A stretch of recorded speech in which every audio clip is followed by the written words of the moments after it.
जीवन बगिया ऐसी उलझी, फूल होगे कम कांटे ज्यादा, सिमटा जीवन डूबी सांसें। आना है तो अब भी आजा। यदि आपने अभी तक अंतिम प्रवचन का अंतिम अध्याय नहीं देखा है तो कृपया करके अंतिम अध्याय देखें, तभी इस अध्याय में प्रवेश करें, क्योंकि बिना पिछला अध्याय देखे इसको समझ पाना मुश्किल है।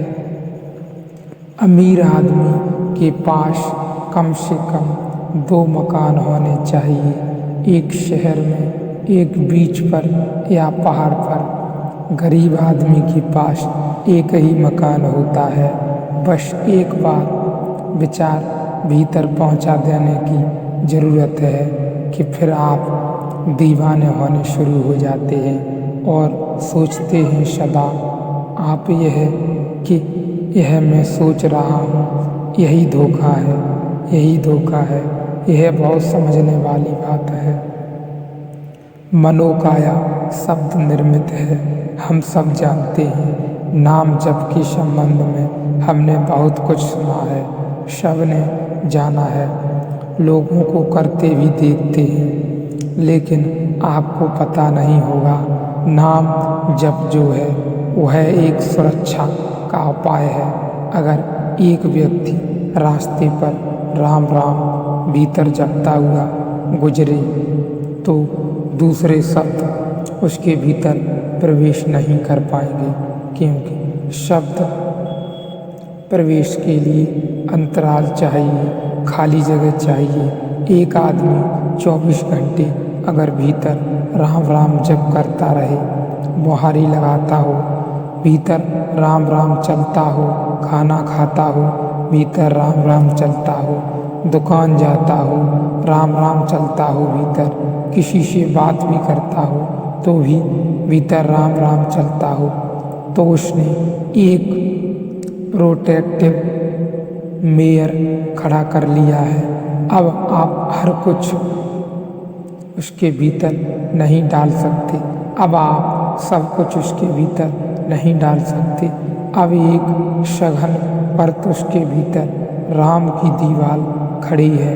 अब इस राम की दीवार को पार करके आसान नहीं है, पार करना आसान नहीं है कि कुछ भी चला जाए। वह आदमी अपनी मनोकाया को एक विशेष रूप और आकृति देने की कोशिश में लगा है।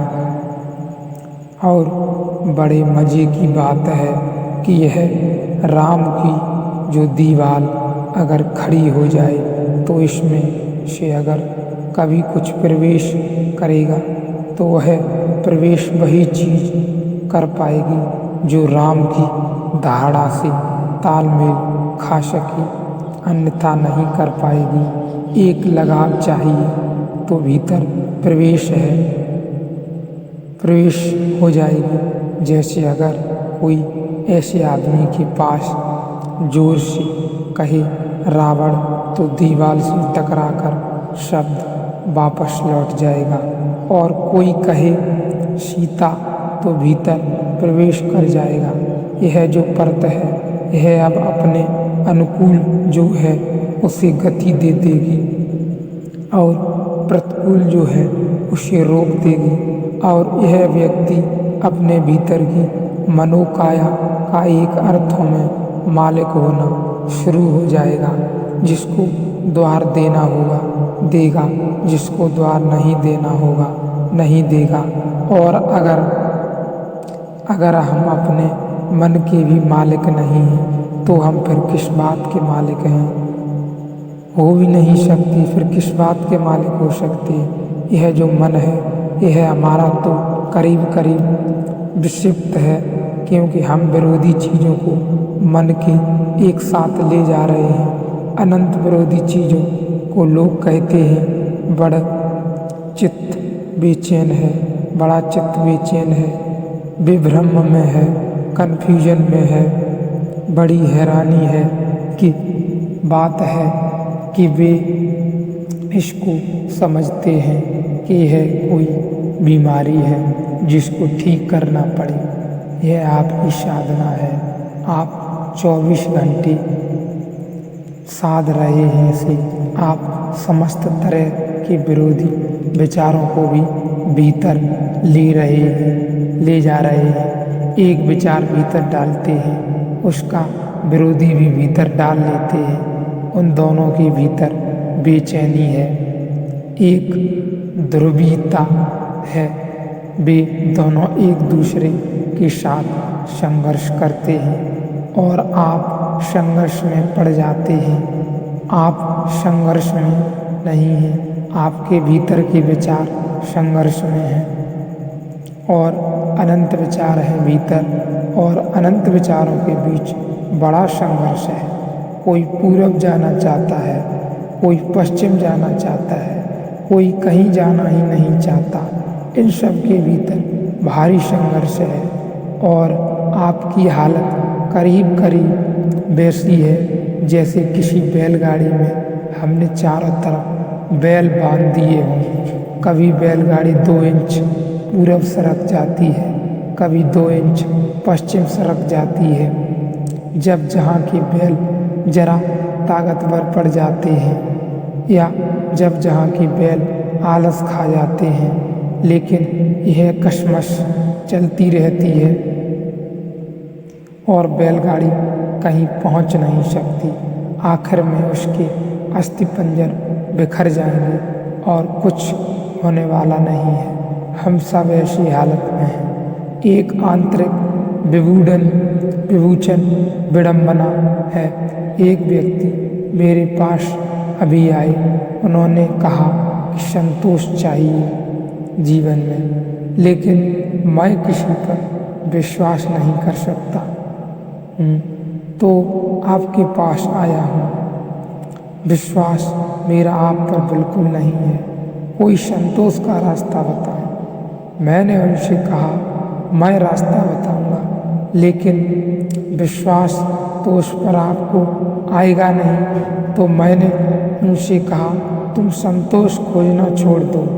तुम खोज तो असंतोष रहे हो, क्योंकि जो आदमी कहता है कि मुझे किसी पर भरोसा नहीं है, वह संतोष नहीं पा सकता, क्योंकि जिसे गैर भरोसा रखना है उसे सदा ही सजग रहना पड़ेगा, डरा हुआ रहना पड़ेगा, भयभीत रहना पड़ेगा। वह सदा खतरे में है, क्योंकि चारों तरफ जो भी है सब पर अविश्वास है। कहीं कोई दृष्ट नहीं। अगर ऐसा आदमी ठीक विकास करे तो वह मकान के भीतर नहीं बैठ सकता, क्योंकि मकान पता नहीं कब गिर जाए। वह मकान के बाहर खड़ा नहीं हो सकता, क्योंकि पता नहीं क्या दुर्घटना हो जाए। वैसा आदमी अगर गैर भरोसे को बढ़ाता चला जाए तो अपना भी भरोसा नहीं कर सकेगा। मैं एक यूनिवर्सिटी में बहुत बुद्धिमान प्रोफेसर को जानता हूँ, जिनकी आखिर में हालत यह हो गई कि वे अपने पर भरोसा नहीं कर सकते थे, तो कमरे में छुरी कांटा कोई चीज़ नहीं रख सकते थे रात को, क्योंकि कब उठकर वे छाती में भौंक लें इसका उन्हें भरोसा नहीं रहा था। उनके कमरे में कोई रहे उनको भी भरोसा उनको नहीं आता था।